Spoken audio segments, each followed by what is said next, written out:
Who'd have thought I'd get to the third video? Never mind. Yeah, the Demoness Babylon. I got to do it because of uploading these fucking things. But yeah, Demoness Babylon. So yeah, she sends him, the harlot, the prostitute of the demonic realms, the supreme goddess, Babylon. Yeah, I mean, it's the holy grail for me because this is what I specifically look for in anything like the ancient texts or journals or diaries is people's accounts of what the demon has to say. Yeah, because once we see those words, we can get a good psychological, and understanding and everything. All this information can come in. So I was reading that, and an amazing thing happened. Honestly, it really did. Um, so she's talking about this sex magic. She's telling him to have sex with anybody and think of me as you do it because she's the prostitute, right? She's the demonic prostitute. So anything goes, right? Anything goes. Both doors, the front door and the back door. Okay, yeah. So he has to do that for a specific amount of time. And she's talking about the end of the world, and she's talking about she mentions Christ. Apparently, she respects Christ, but she still wants to defeat him, that sort of thing. And you can do this. I mean, this is the guy that eventually founded the Church of Scientology. I mean, that's another fucking rabbit hole, isn't it? Church of Scientology, John Travolta. Oh, I loved him in Grease. Tom Cruise. Oh, I love him in Mission Impossible and Top Gun. What the fucking hell's going on in the the inner workings there? With Ron Hubbard's Church of Scientology. There's another rabbit hole, but yeah, Ron Hubbard. And yeah, I got to this Liber 49 and I got 2/3, and I'm meticulously reading all these invocations and what this demon is saying. And then something struck me, and it was quite fantastic. It really was. Something struck me. Something came into my head as I was reading it, and I went, Stephen, the further you walk in the darkness, the lighter you will become. And I went, yeah, yeah, that's right. What I read, even though it was information I wanted, what I'd feared, the only thing that I feared, I don't fear walking darkness, as you know. I don't fear demonic entities. I don't fear the dark. I don't fear having nightmares anymore. I don't fear what is around the corner, what anything in darkness wants to show me. I don't fear that whatsoever. The only thing I feared was taking this path, was whether this was against divinity, whether this was against God, whether this was against Jesus Christ. And what I didn't say was, on the Friday, when I was given the number 39 with the priest at the bottom of the hill, I'd looked at 39, and 39 in spiritual terms means you have the support of spirit, you have the support of God.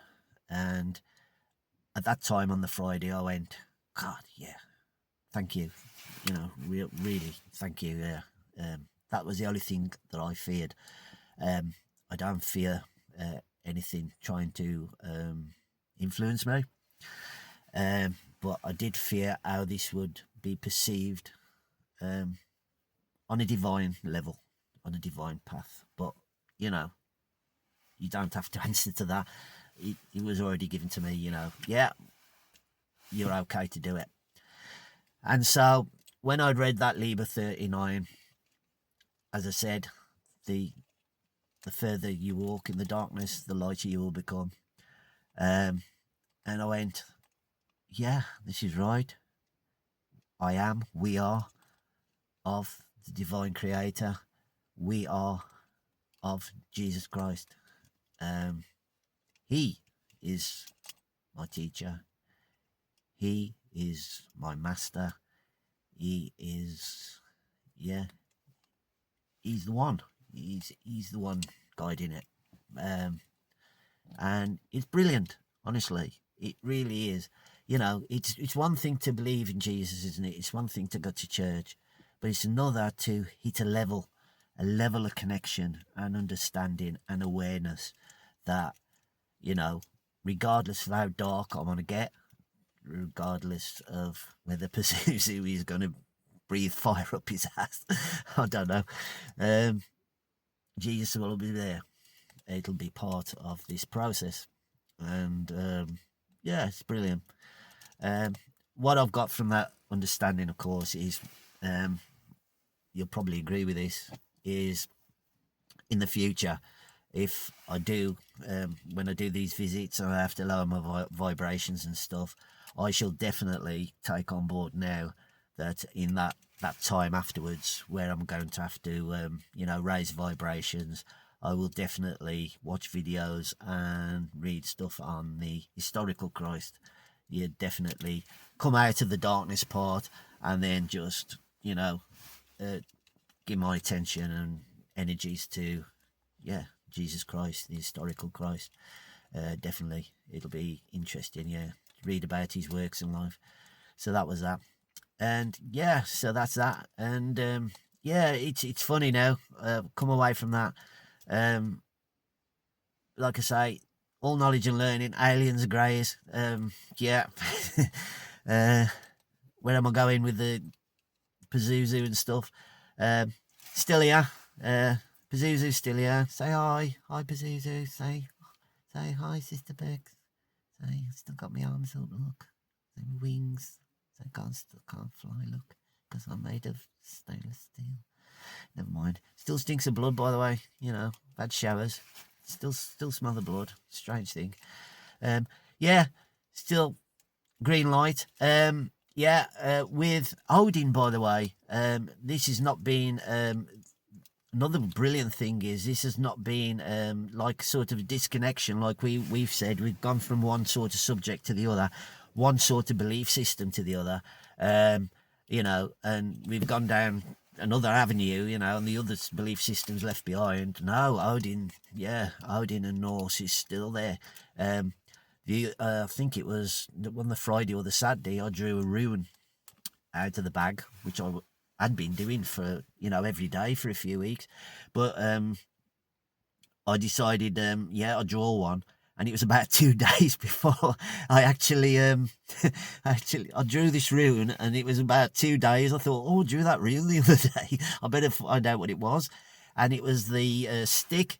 It was a stick with the dash across, so like a letter T, like that. That was basically the rune look, like that. And like I say, it was 2 days. So, like I say, I can recall it. It was, and I looked at it, and it was the rune that represented the dark night of the soul.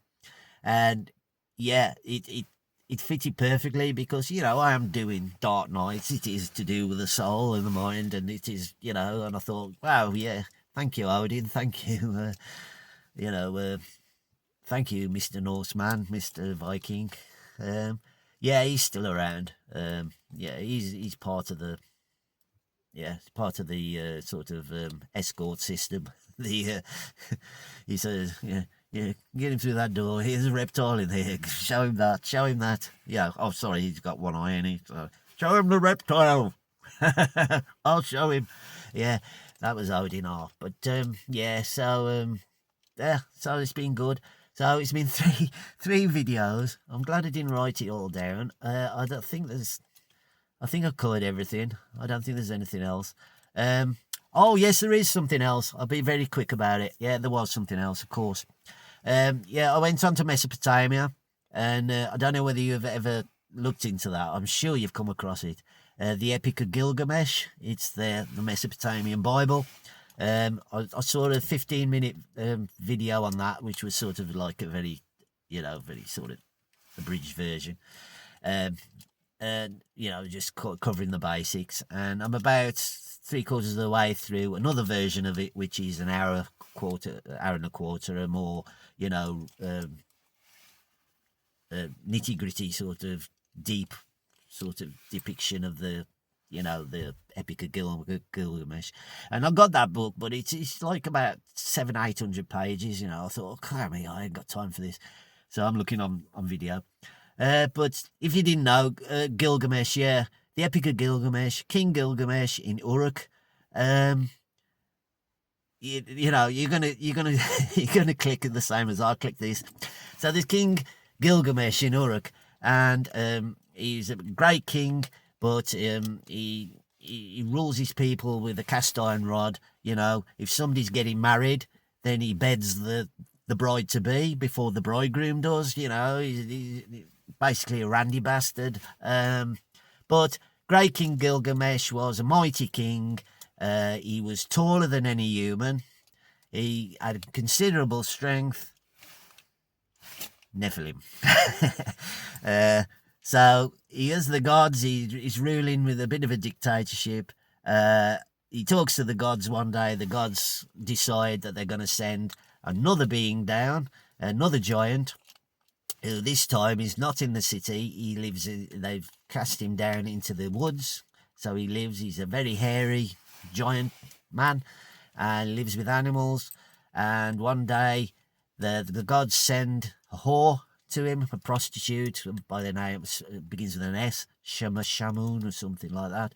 She goes to, with specifically instruction from the gods, to seduce this giant in the forest, which she does. Giants, hey, yeah, he didn't refuse at all. He had a few days of wanton lust and desire, and he was warned that if he did that, the animals wouldn't speak to him again. And it was right, the animals didn't speak to him. So she ends up making him more modern, civilized. He cuts his hair, he cuts all the hair off his body. He decides he's going to meet King Gilgamesh. They have a big fight. After the big fight lasting 3 days with two giants, you can imagine it, quite an epic fight. At least you didn't have to pay for it on pay-per-view. But there we go. They had this fight, and then they ended up becoming friends.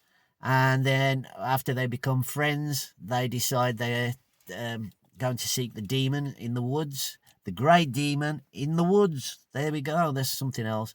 I'm on to 12 minutes, sister. So they both defeat this demon, but Gilgamesh's friend gets killed. Gilgamesh goes through days, weeks of mourning for his best friend.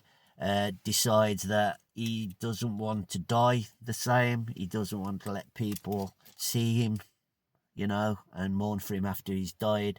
He decides to seek immortality. He goes to see the great wise man, the one man who survived the flood. Noah references. And he seeks this plant. This guy tells him, the great wise man, to seek a plant in the water.